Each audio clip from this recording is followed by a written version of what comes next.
Hello? Welcome to another captivating audiobook, brought to you by Read Media Production. Today, we have a spine-tingling treat in store for you as we set sail for the mysterious and treacherous Isle of the Undead by the master of the macabre himself, Lloyd Arthur Eshbach.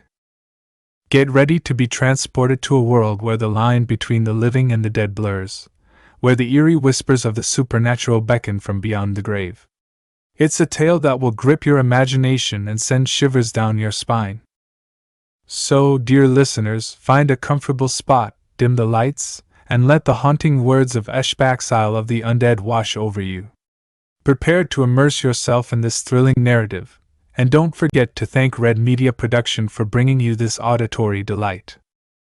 Without further ado, let's embark on this chilling adventure to the Isle of the Undead. Sit back, relax, and let the story unfold in all its eerie glory. Chapter 1. A Horror from the Past.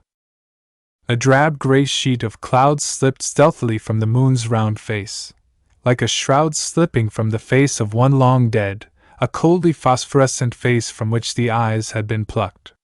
Yellow radiance fell toward a calm, oily sea, seeking a narrow bank of fog lying low on the water, penetrating its somber mass like frozen yellow fingers. Vilma Bradley shuddered and shrank against Clifford Darrow's brawny form. It's ghastly, Cliff, she said. Ghastly? Darrow leaned against the rail, laughing softly. One cocktail too many, that's the answer. It's giving you the jitters. Listen! Faintly from the salon came strains of dance music and the rhythmic shuffle of feet. A nifty yacht, a South Sea moon, a radio dance orchestra, dancers, and little Clifford. And you call it ghastly? Almost savagely his arms tightened about her, and the bantering note left his voice. I'm crazy about you, Vilma. She tried to laugh, but it was an unconvincing sound. It's the moon, Cliff, I guess. I never saw it like that before. Something's going to happen, something dreadful. I just know it. Oh, be sensible, Vilma! There was a hint of impatience in Cliff's deep voice. A gorgeous girl in his arms, dark-haired, dark-eyed, made for love, and she talked of dreadful things which were going to happen because the moon looked screwy.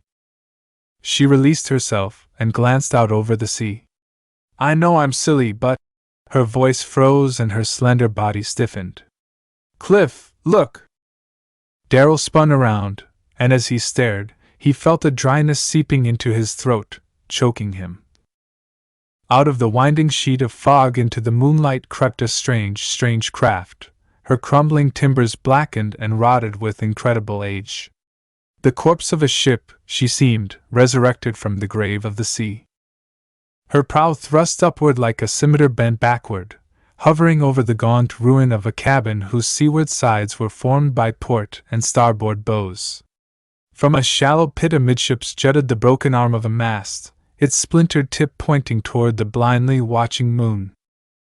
The stern, thickly covered with the moldering incrustations of age, curved inward above the strange high poop, beneath which lay another cabin. And along either side of her worm-eaten freeboard ran a row of apertures like oblong portholes. Out of these projected great oars, long, unwieldy, as somberly black as the rest of the ancient hulk. Now a sound drifted across the waters, the steady, rhythmic brrrrum, brrrrum, brrrrum of a drum beating time for the rowers. Its hollow thud checked the heart, set it to throbbing in tempo with its own weary pulse. Ghostly fingers, dripping dread, crawled up Darrow's spine. Stiff-lipped, Vilma gasped. What is it? Cliff answered in a dry, husky voice, the words seeming to trip over an awkward tongue. It can't be, damn it, but it's a galley, a ship from the days of Alexander the Great. What's it doing here now? Closer she came through the moon path, a frothing lip of brine curling away from her swelling prow. Closer, her course crossing that of the Ariel, and the watchers saw her crew. They gasped, and the blood ebbed from their faces. Men of ancient Persia, clad in leather kirtles and rusted armor, and they were hideous. In the yellow moonglow, Cliff could see them clearly now. A lookout standing motionless in the stem, the steersman on the poop deck, the drummer squatting beside the broken mast, the rowers in the pit, and all were a bloodless white. The skin of their faces puffed, and bloated and horribly wrinkled, like flesh that had been under water a long time. Dead men whose movements were stiffly wooden, as dead as their faces. But most horrible was the fact that they were there, that they moved at all. A queer mirage, isn't it? A hollow voice spoke suavely behind them. Vilma gasped at the sudden sound, and they whirled. A foot away stood the tall, lean figure of the Ariel's captain, Leon Corio. A queer smile twisted his thin lips. "What's the idea, sneaking up on us?" Darrell demanded angrily. He didn't like this man, hadn't liked him from the moment he had approached Cliff to sell him the yacht. But Cliff had bought the craft because she was a bargain, and in accordance with their agreement, he had hired Corio as captain. The tall man's smile remained fixed, and he bowed gravely. "Sorry, sir. I always walk softly. A habit, I suppose." He gestured toward the galley. "It looks quite lifelike, don't you think so?" "Lifelike?" Cliff spoke between his teeth as he again faced the black ship. "It looks dead to me." The galley had almost reached them now, veering sharply to draw up beside the Ariel. The drum quieted, and the oars trailed in the water, motionless except for the swaying imparted by the waves. A musty, age-old odor filtered through the air like a breath from a grave. The music and dancing had stopped. A fear-filled hush shrouded the yacht. Vilma drew Cliff's arm about her shoulder. He glanced back at the motionless captain. "Do something, Corio!" he rasped. "Don't stand there like a dummy!" Corio nodded with his same queer smile. His hand darted to an inside pocket, came out bearing a curious instrument like 4 twisted cones of silver bound together with silver thongs. As he raised this to his mouth, his eyelids were slits behind which burned the embers of his eyes. Out over the sea crept a single note, deep, hollow, laden with eerie minor wailings, a sound that summoned imperatively, yet a sound that repelled. It was a moan, hideous as the moan of a dying demon. It raked the heart with fear-tipped claws. It rose, and fell, and rose again, and as it died, it awakened the crew of the ancient galley to motion, sweeping them in a horde to the rail of the yacht. Cliff swung toward Corio in bursting fury, fury mingled with dread. His fist lashed out at that glittering silver instrument, and the face behind it. But Corio avoided him like a wraith, still smiling fixedly, the horn again at his lips. Cliff cursed, and hurled himself through the air. One hand caught a bony shoulder. He felt fingers like hooks close on his own throat.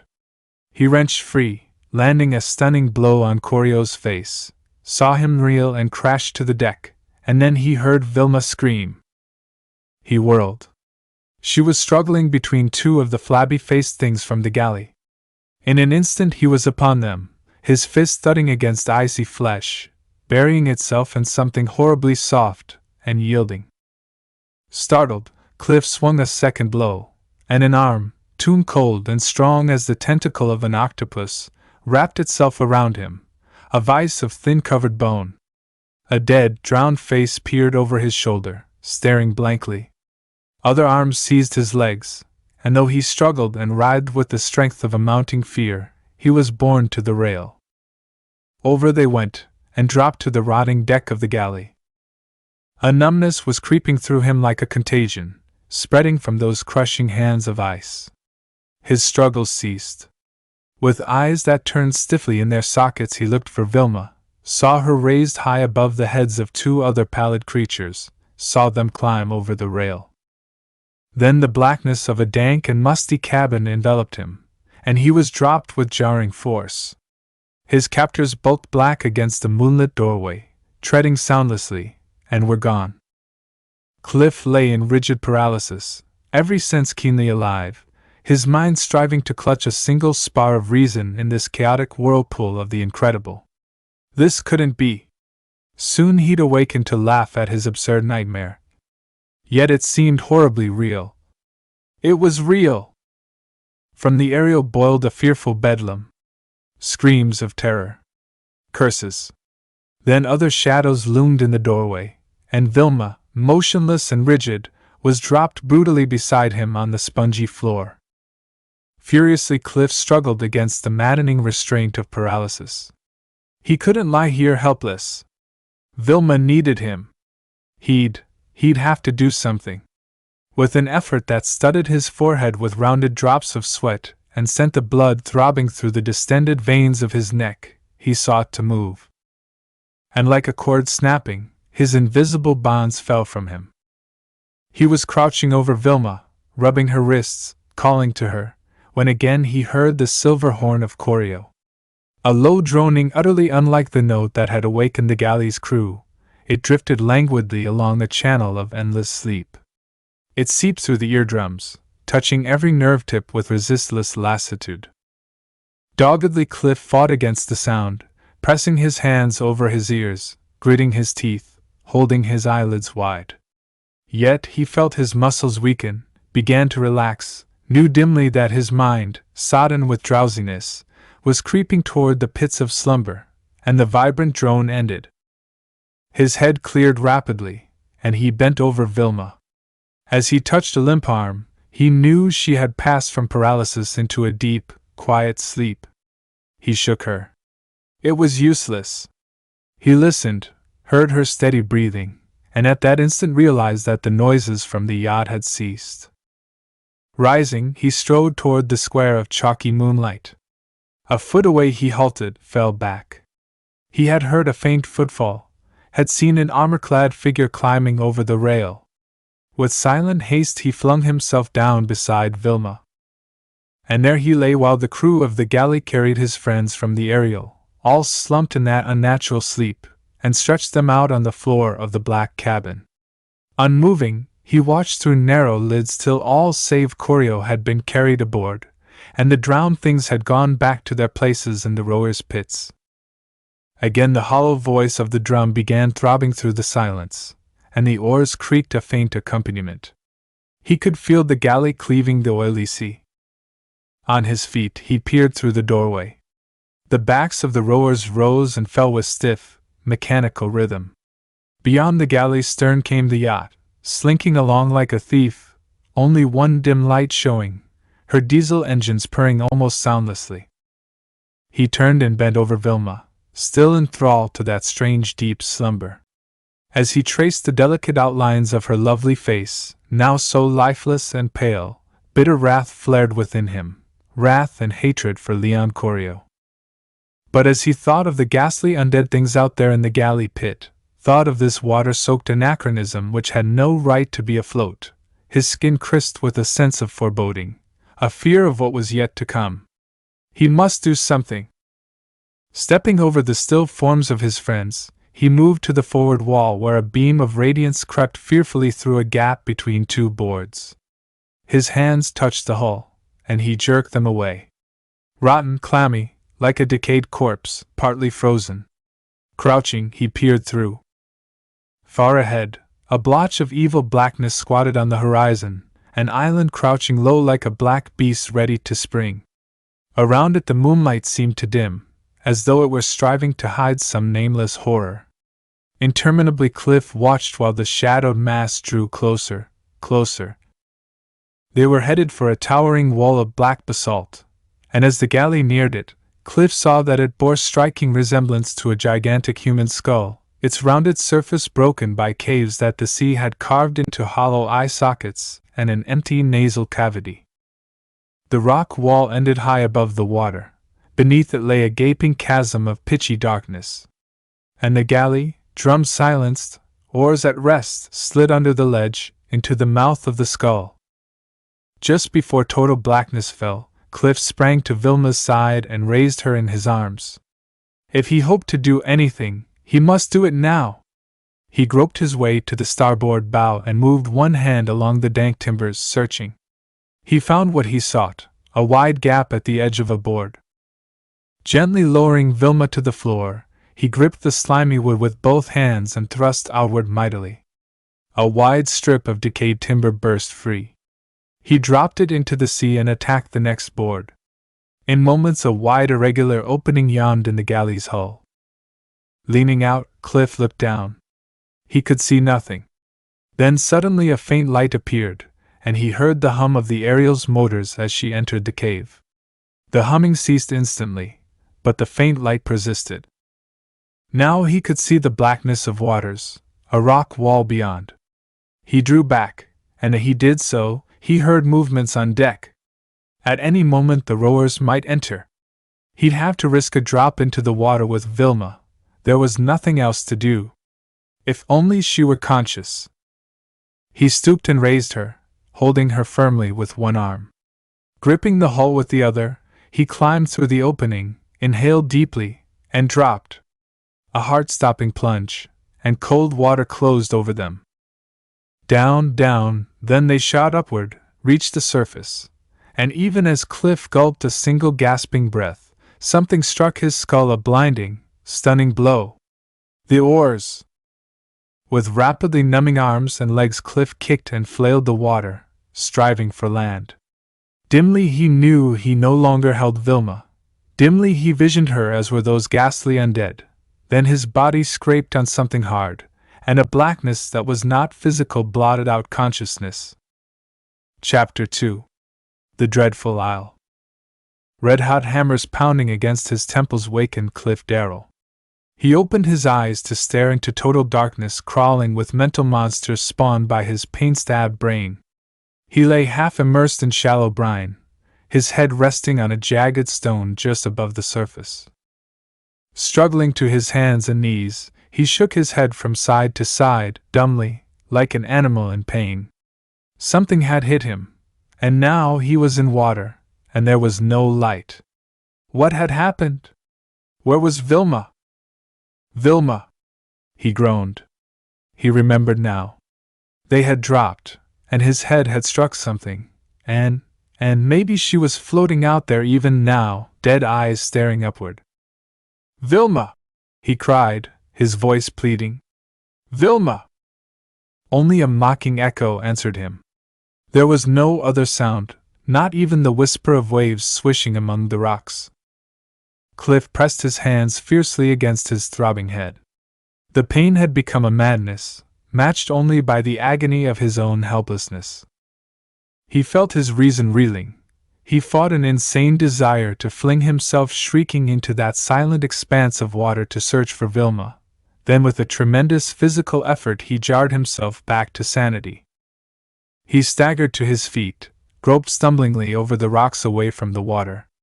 His hand touched a rock wall broken and pitted by the action of the sea, and he crept slowly inland, feeling his way like a blind man. As he plodded on, his thoughts blended into one fixed idea. He must get to light, must get light to search for Vilma. Gradually the insensate pounding in his head abated, and strength returned to his body. When at last he saw light beyond a narrow fissure around an angle in the cavern, he had almost recovered. In moments he was gazing out over a plain bathed in the glow of a leprous moon. As he stared, he shivered, and it was not because of the cold draft drawing through the fissure, fanning his brine-drenched body.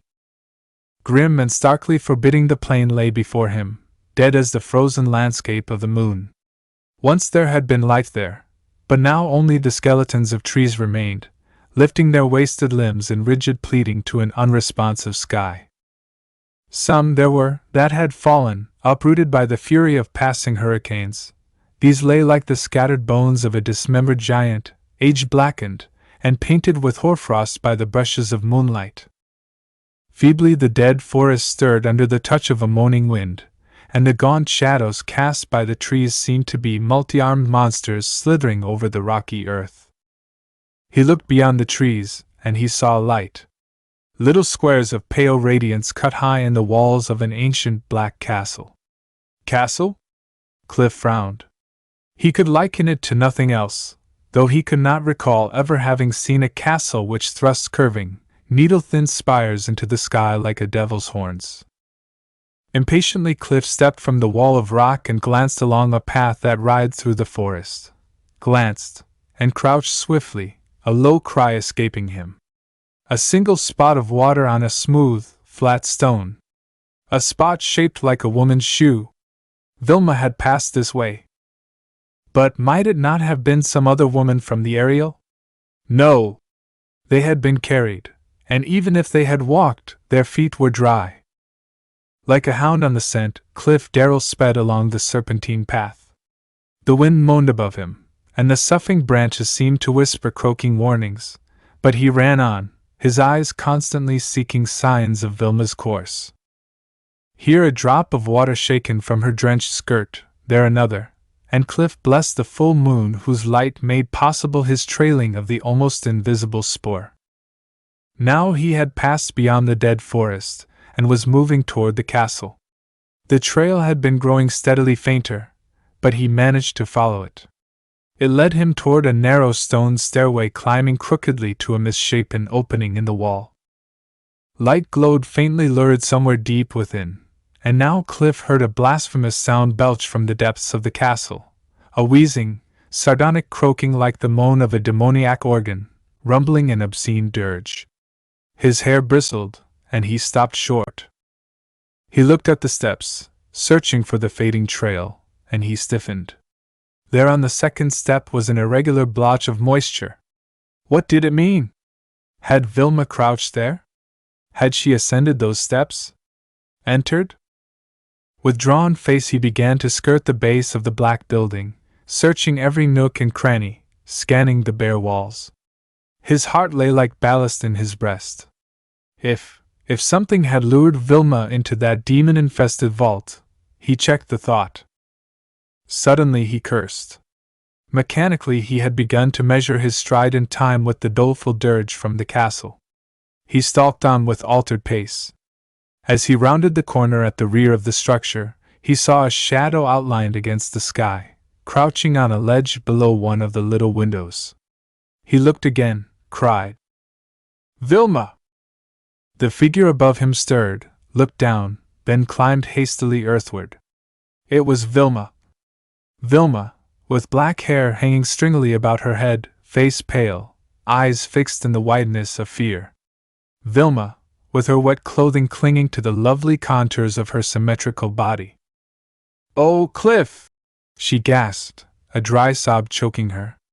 "Thank God! Thank God!" She clung to him, her face hidden against his shoulder, quivering uncontrollably. Then tears came, saving tears, relieving her pent-up emotions. Cliff said nothing, only held her close, strongly protective. And gradually he felt the tempest of terror subside.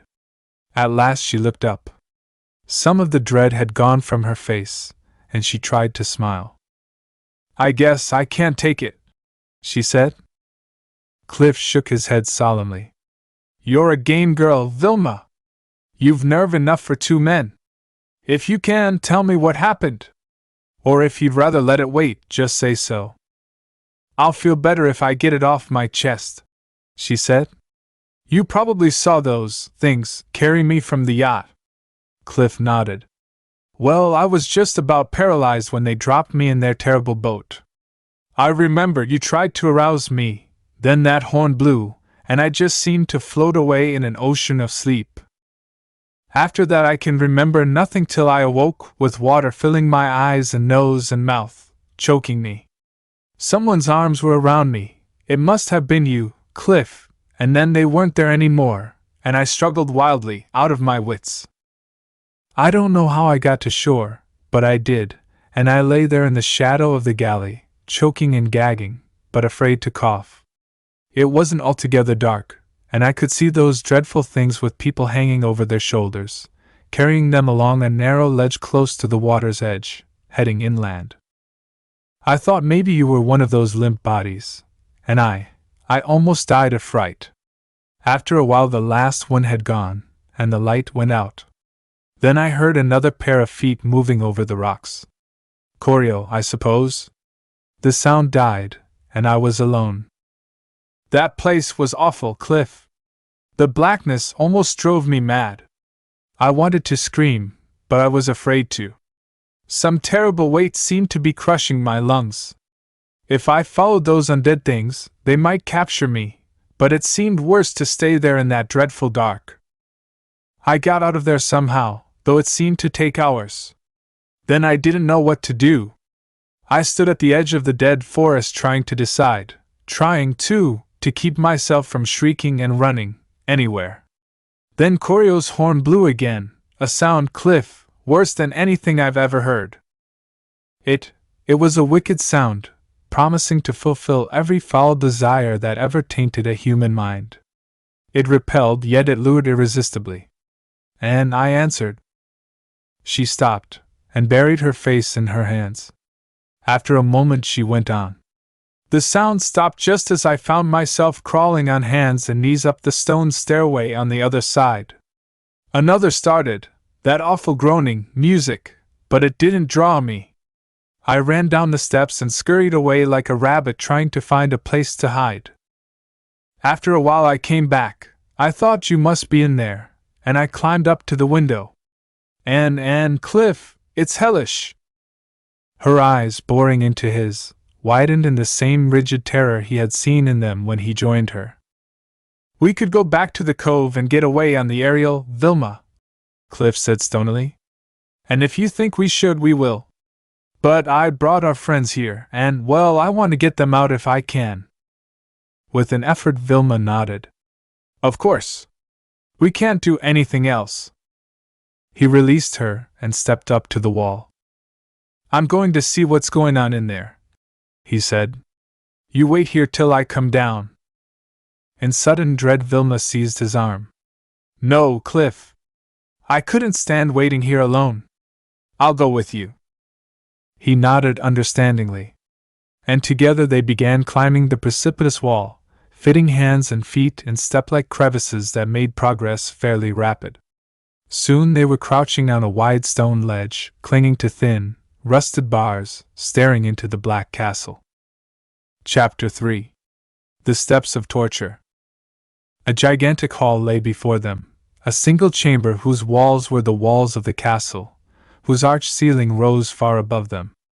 Directly below their window a stone platform jutted from the wall, spreading entirely across the chamber. A stone altar squatted in the center of the platform, a strangely phosphorescent fire smoldering on its top. And from the altar descended a wide stairway ending in the middle of the hall. All this Cliff saw in a single sweeping glance. Afterward he had eyes for nothing save the lethal horror of a mad scene, revealed by the dim radiance of the altar fire.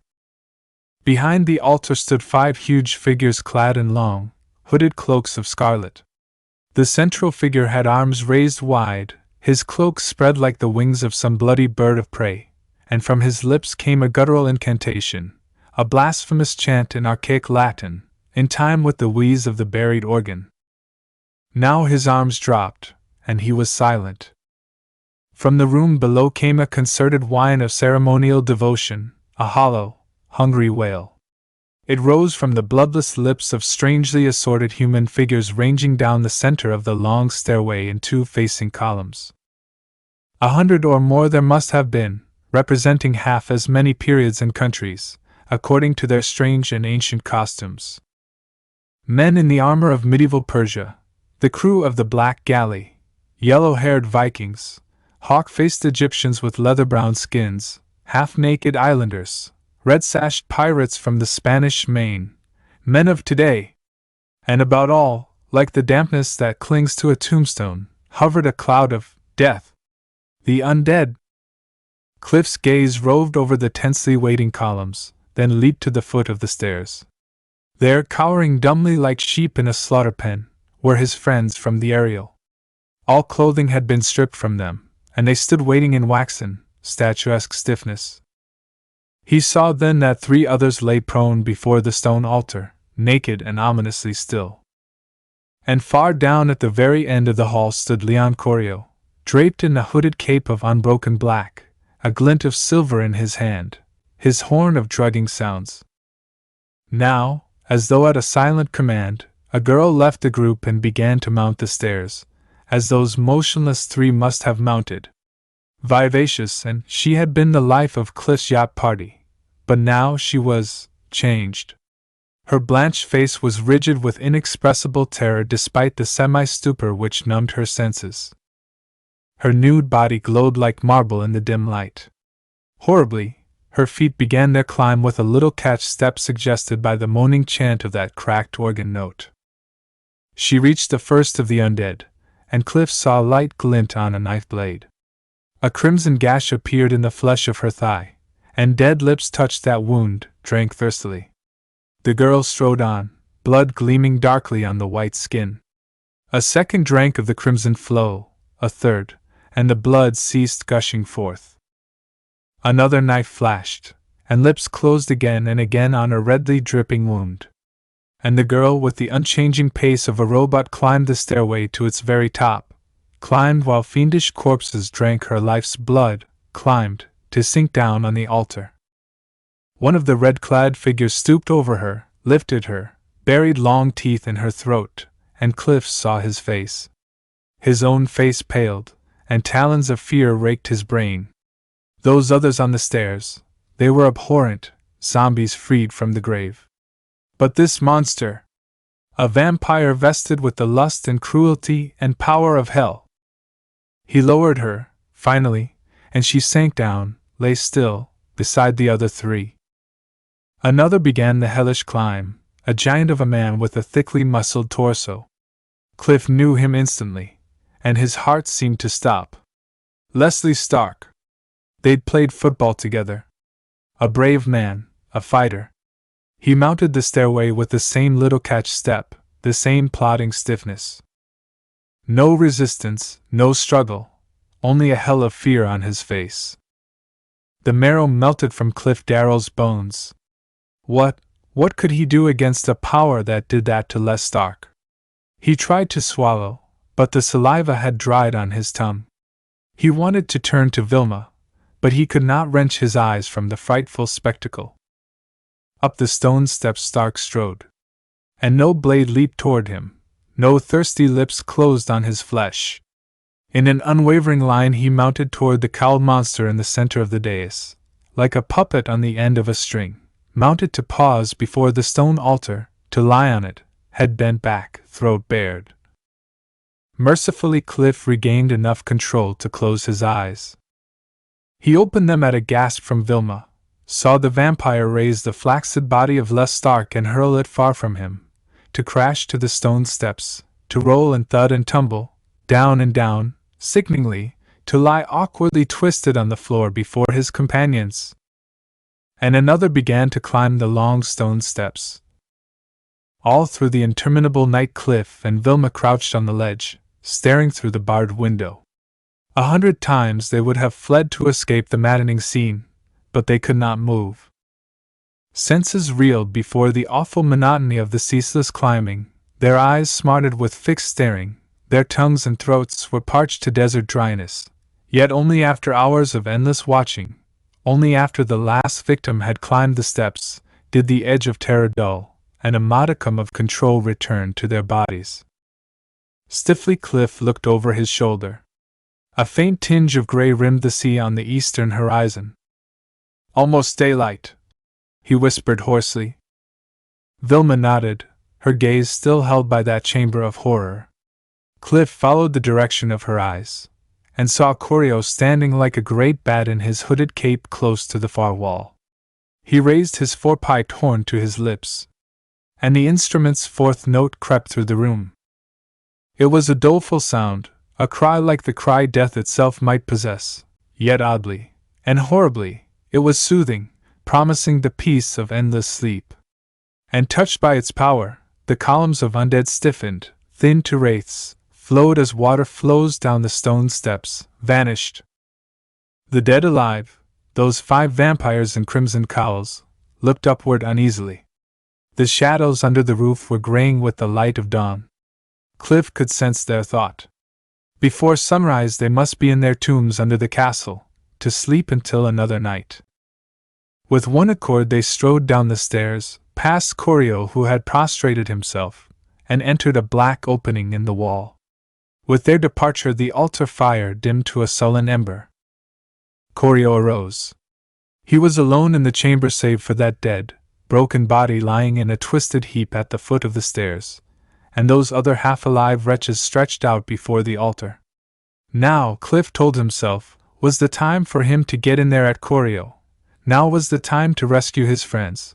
But he continued to crouch, unmoving. Again Corio blew on his silver horn, and a faint cry leaped from Vilma's tense lips.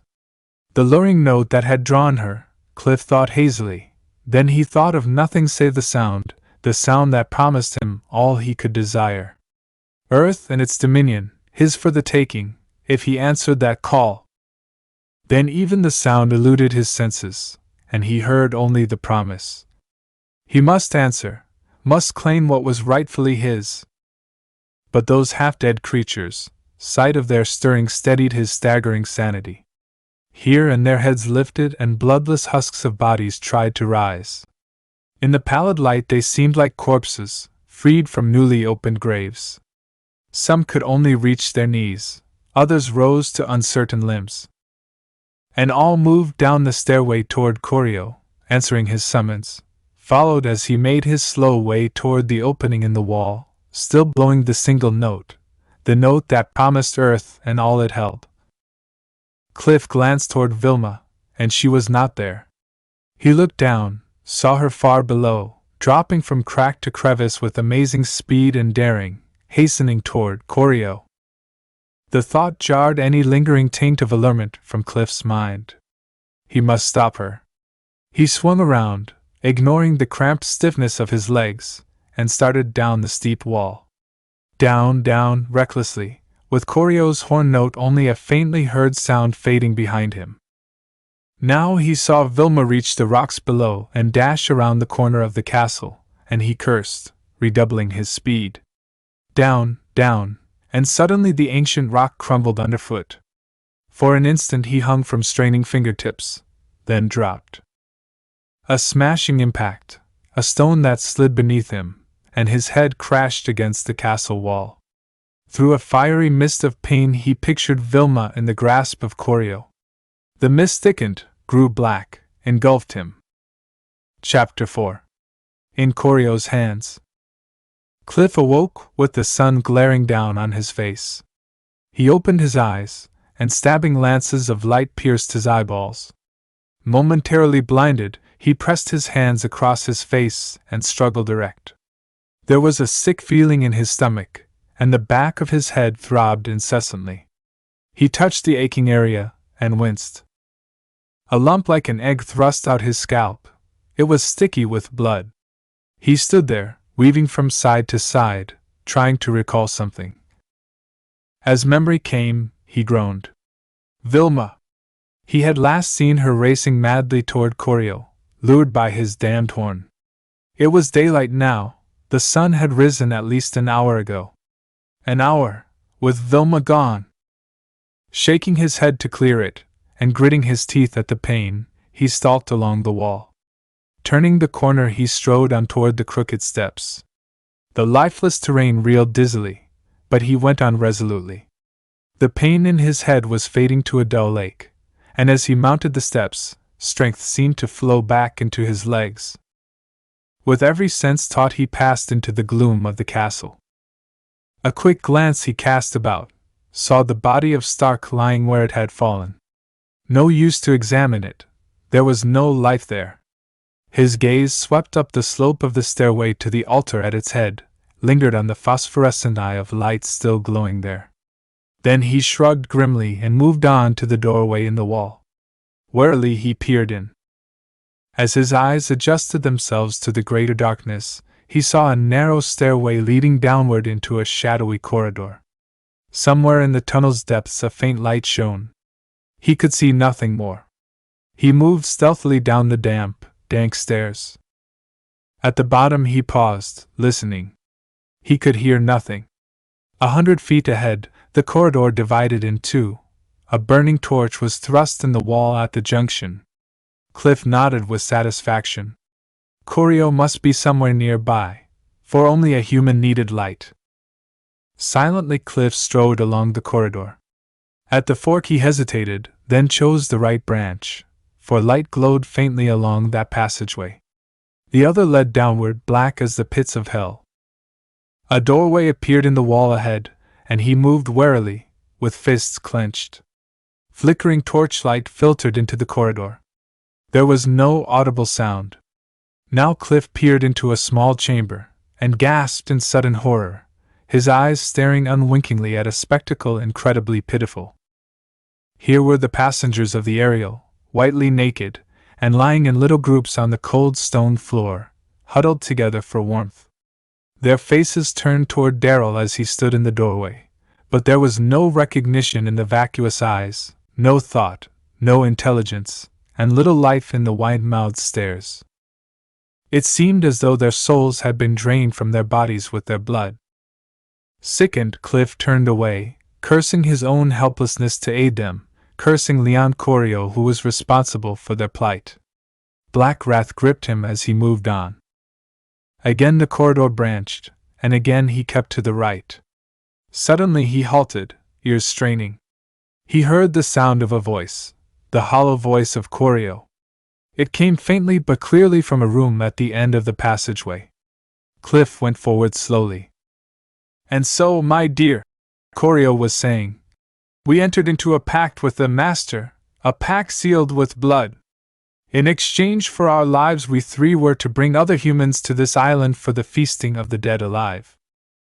Every third month each of us must return with our cargo when the moon is full, and since we come back on alternating months, they have a constant supply of fresh blood.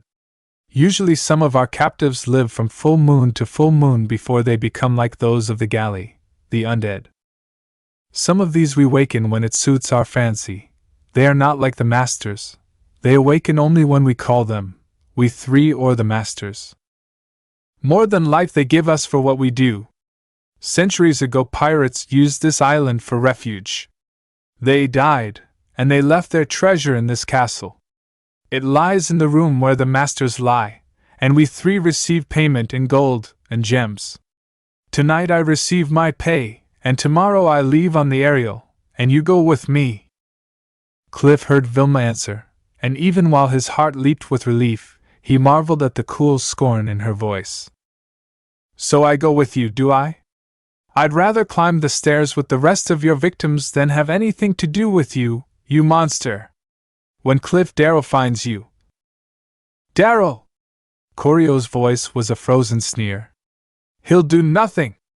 I'll find him, and he'll wish he could climb the stairs of blood.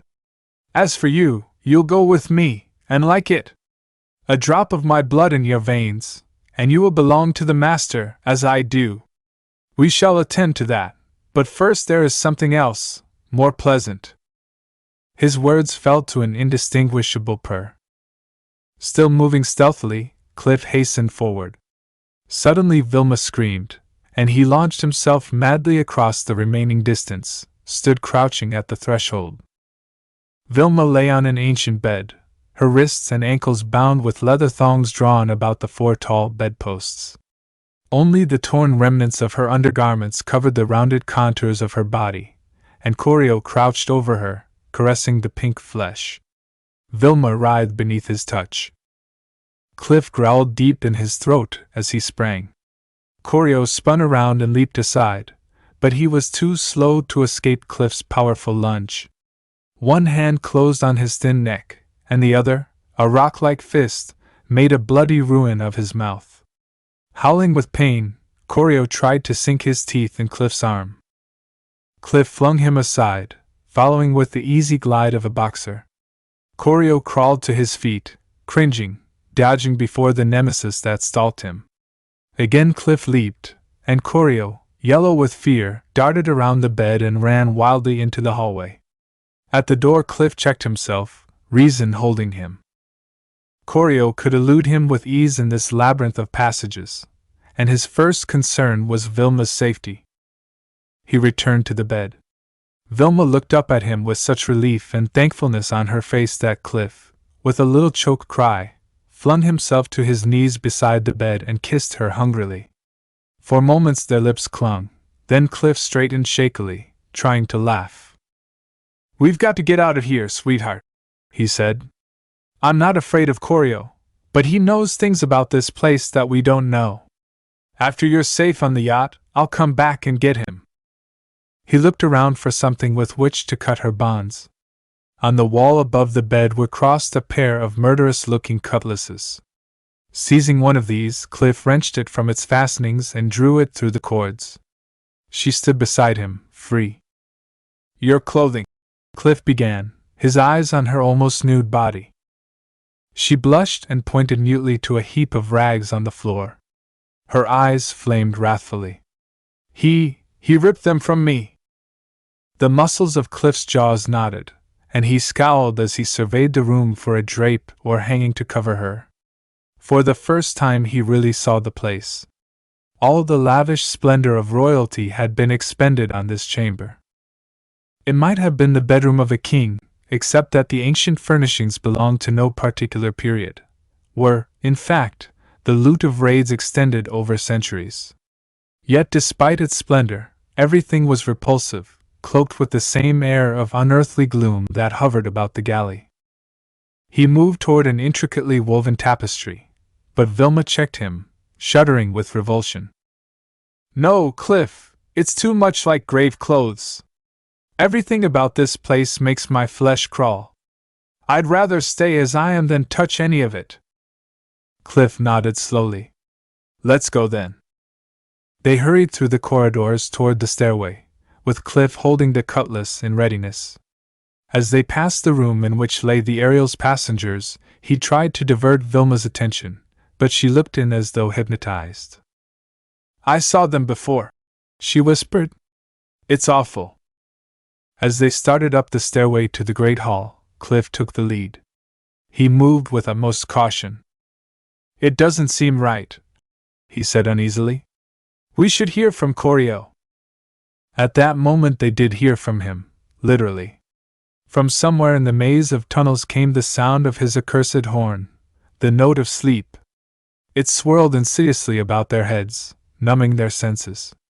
Cliff felt his stride falter, saw Vilma stumble, and he hurled himself forward furiously, gripping her arm. Hurry! He shouted, striving to pierce the fog of sleep. We've got to get out! Damn him! Vilma rallied for an instant, and they reached the top of the stairs. On, across that wide room, each step a struggle. On while the droning sound floated languidly through every nerve cell. On till their muscles could no longer move, and they sank to the hard stone, asleep. Moments later Cliff opened his eyes to meet the hellish glare of Leon Corio. Corio smiled thinly. So you awaken. Good. I would have you know the fate I have planned for you. You see this? He held the cutlass high above Darrell's throat like the blade of a guillotine. With this I could end your life quite painlessly and quickly. It really would prove entertaining for Miss Bradley, I'm sure. He chuckled faintly behind bruised and swollen lips. Cliff squirmed, striving to rise, then subsided instantly. He was bound hand and foot. I could kill you, Corio repeated musingly. But that would lack finesse. His teeth bared in a feline smile. And it would be such a waste of blood. Instead, I'll take you out to the galley and let you lie there till her crew awakens tonight. They have tasted blood, and after tonight will taste none again for another month. I imagine they'll drain you dry. The last phrase was a vicious snarl. Cliff heard Vilma utter a suppressed sob, and he turned his head. She lay close by, bound like him with strips of leather. Furiously Cliff strained at his fetters, but they held. And while you wait for those gentle Persians to awaken, Corio continued in tones caressingly soft, you can think of your sweetheart in my arms. It may teach you not to strike your betters, though you can never profit by your lesson. Stooping, he raised Cliff's powerful form and managed to fling him over one shoulder. Then he moved from the great hall, down the stone steps, and across the dead plain with its sighing skeleton trees. He was panting jerkily by the time he came to the fissure leading to the cove, but he reached it, despite Cliff's 200 pounds. Without pausing, he went on into the cavern, along the rock ledge, to step at last upon the deck of the black galley. "Pleasant thoughts," he said gently as he dropped Cliff to the spongy boards. "You have only to wait till dark." Cliff listened to his rapid footfalls till they died in distance. Then there was no sound save his own breathing. Gradually his eyes became accustomed to the heavy gloom, and he saw that Corio had dropped him just at the edge of the rower's pit. There were white things down there, bones, pale as marble, scattered about aimlessly. Could those bones join to make the rowers who would arise with the night?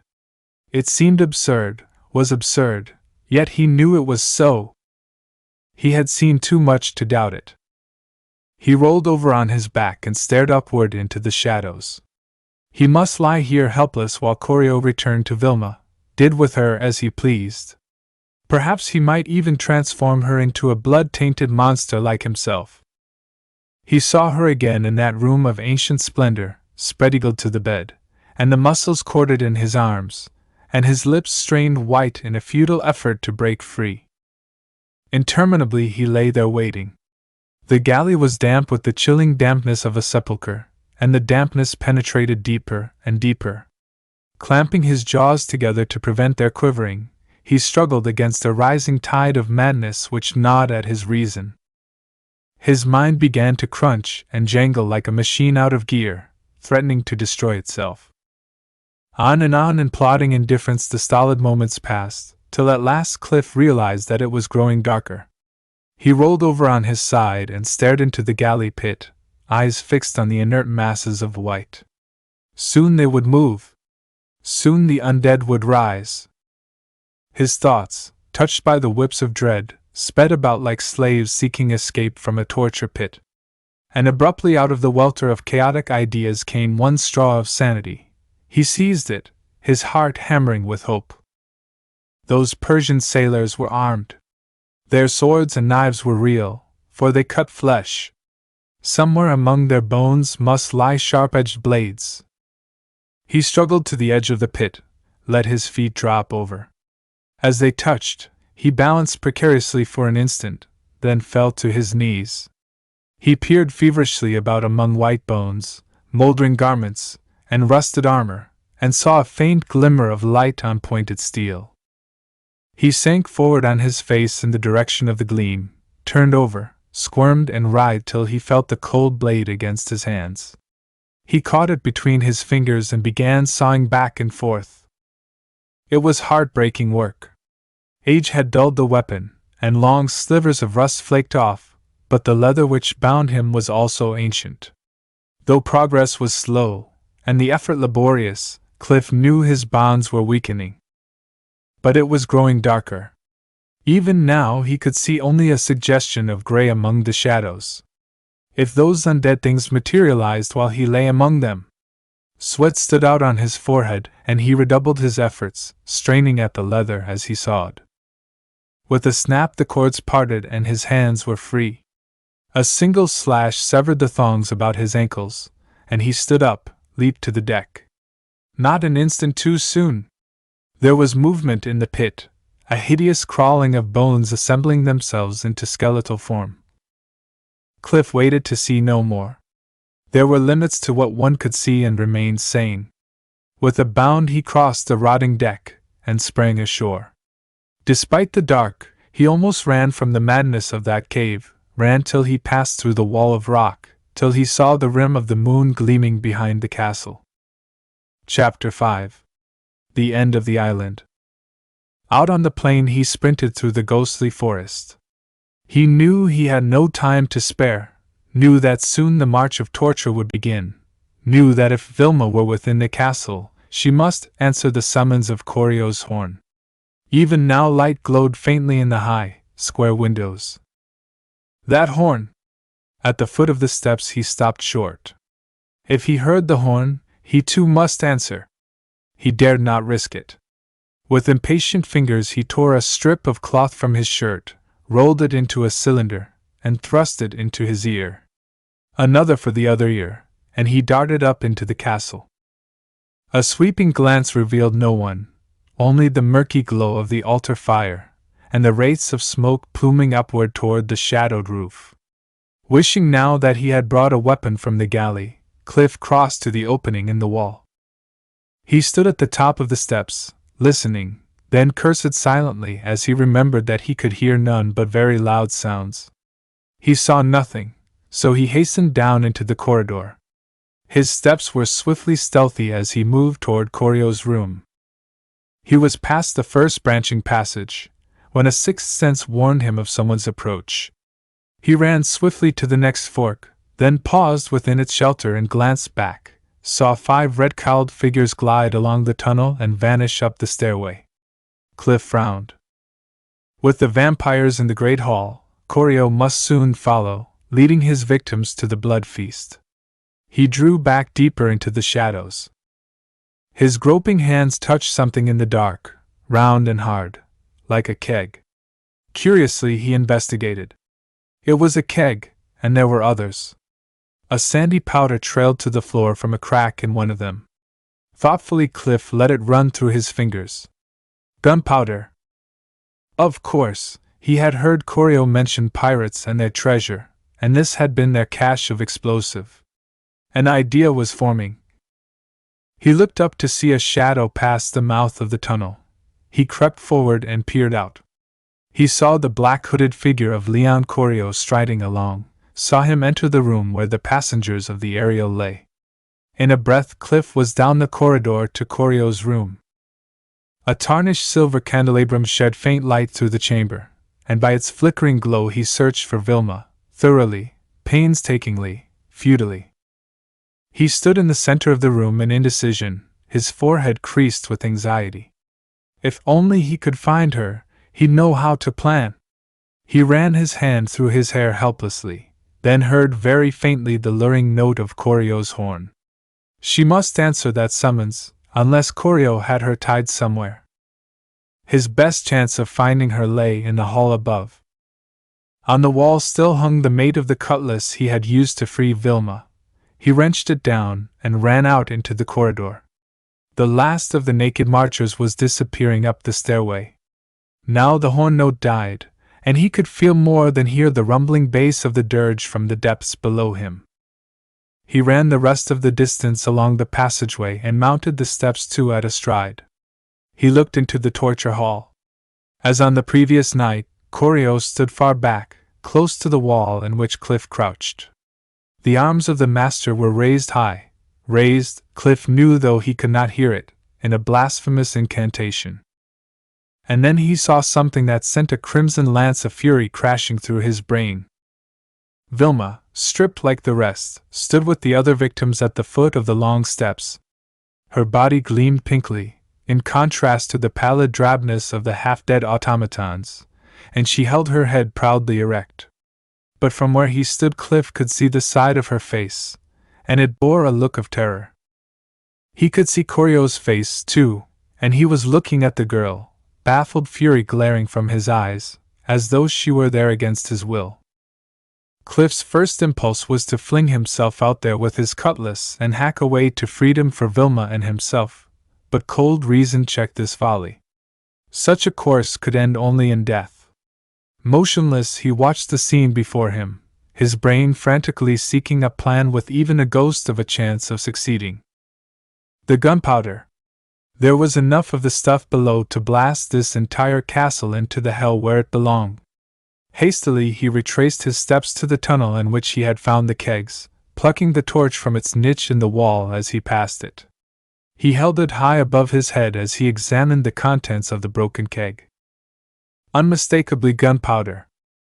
Thrusting the cutlass beneath his belt, he clutched a handful of the black dust. Then, crouching close to the floor, he drew an irregular thread through the passageway toward the stairs. Once he returned for more powder, but in a few minutes the job was done. At the foot of the steps where the trail ended, he touched his torch to the black line and watched a hissing spark snake its white smoked way back toward the powder kegs. An instant he watched it, then sprang up the stairs. He'd have to move fast. With a hideous howl he darted into the hall, his cutlass above his head. Koryo spun about, and it was his last living act. A single sweep of the great blade sheared his head from his neck, sent it rolling grotesquely along the floor. For 3 heartbeats the body stood with a fountain of blood spurting from severed arteries. Then it crashed. Coolly Cliff leaned over the twitching cadaver, ignoring the bedlam on the stairs, the horde sweeping down toward him, hurling aside the waiting humans. He pried open clutching fingers, seized a twisted silver instrument, and raised it to his lips. The mass of undead were almost upon him, the murky light glinting on menacing blades, when Cliff blew the first note. The note of sleep. He tried again, hastily. And it was the right one. At the doleful, soothing sound the undead halted in their tracks, halted, and melted into nothingness before his eyes. But now those other 5 in their robes of bloody red, they were charging, and even though they were unarmed, Cliff felt a stab of fear. They possessed powers beyond the human, powers a mortal could not combat. He braced himself and waited. At the bottom of the steps they stopped, ranging in a wide half-circle. The central monster, the master, flung up his arms in a strangely terrifying gesture, and Cliff saw his carmine lips move in a chant which he could not hear. Something, a chilling presence, hovered about him, seemed to settle upon him, cloaking him with the might of the devil himself. That unheard incantation continued, and Cliff felt a cold rigidity creeping through every fiber, slowly freezing his limbs into columns of ice. With a mighty effort of will he flung himself toward that accursed drinker of blood, and at that instant a terrific detonation rocked the ancient building, and a cloud of smoke and flame burst from the opening in the wall. Cliff was hurled from his feet, rolled over and over, and crashed against the wall by the awful concussion, the cutlass and silver horns sent whirling through the air. Dizzily he staggered to his feet, crouching defensively. Sounds came to him clearly now. The explosion must have jarred the plugs from his ears. He scanned the room, saw the unclad humans scattered everywhere, most of them lying still and unconscious. He saw Vilma rising slowly, then he looked for the monsters and read. Startled, he saw them rushing toward the opening in the wall, to vanish in its smoke-filled interior. Why did they? Then he knew. Down there somewhere were their graves, graves rent and broken by the explosion, graves threatened by the flames, and panic had seized the vampires, fear of the death which would result with exile from their tombs. Unsteadily Cliff crossed to Vilma. She saw him coming and flung herself sobbing into his arms. He crushed her lithe form close, and another explosion, more violent than the first, sent a section of the stone floor leaping upward as though with life of its own. Clinging to Vilma, Cliff managed to maintain his footing, though the floor bucked and heaved. A snapping, booming roar, and a great chasm opened in the floor. A breathless instant, and a segment of the stone stairs, rumbling thunderously, dropped out of sight into a newly formed pit. With it went the blasphemous altar and its phosphorescent fire. Deafened, stunned, momentarily powerless to move, Cliff's mind groped for an explanation. It seemed incredible that gunpowder could cause such havoc. And the swaying of the floor continued. The thick stone walls shook alarmingly. Suddenly he understood. An earthquake. The explosions had jarred the none too stable understrata of rock into spasmodic motion that must grind everything to bits. The island was doomed. And Earth would be better without it. If only they could reach the aerial first. New strength flowed through him, and hugging Vilma close, he staggered toward the spot where he knew the door must be. Somehow he reached it, and reeled down the broken stone steps. The plain of dead trees swayed like the deck of a ship in a storm as Cliff started across it. A gale had arisen and swept in from the sea, ripping dry branches from the skeleton growths and whirling them about like straws. Yet somehow Cliff reached the crevice in the rock wall with his burden, reached the deck of the galley, crossed it, and won to the safety of the aerial. Minutes later, with diesel engines purring, they crept out through the narrow channel into the open sea. 10 minutes later the Isle of the Undead lay safely behind them. Vilma had dressed, and now they sat together in the pilot house. Cliff had one arm about her, and one hand on the wheel. "And so," the girl was saying, "while Corio carried you to that terrible old boat, I got loose. He hadn't tied me very tightly, and I slipped my hands free. I had to hide, and I could think of only one place that might be safe, where he wouldn't think to look for me. I ran down to the room where those others lay. I undressed, and buried myself among them. It was horrible, the way they sucked each other's wounds." Cliff pressed a hand across her lips. "Forget that," he said almost fiercely. "Forget all of it, d'you hear?" She looked up at him and said simply, "I'll try." They glanced back toward the black blotch on the horizon. The seismic disturbances continued unabated. At that moment they saw the barrier of rock like a skull split and sink into the sea. Beyond, cleansing tongues of flame licked the sky. They saw a single jagged wall of the castle still standing, one window glowing in its black expanse like a square, bloody moon against a bloody sky. It crumbled. They turned away, and Cliff's arms circled the girl he loved. Their lips met and clung, and the Ariel plowed on through the frothing brine, bearing them towards safety and forgetfulness. Together,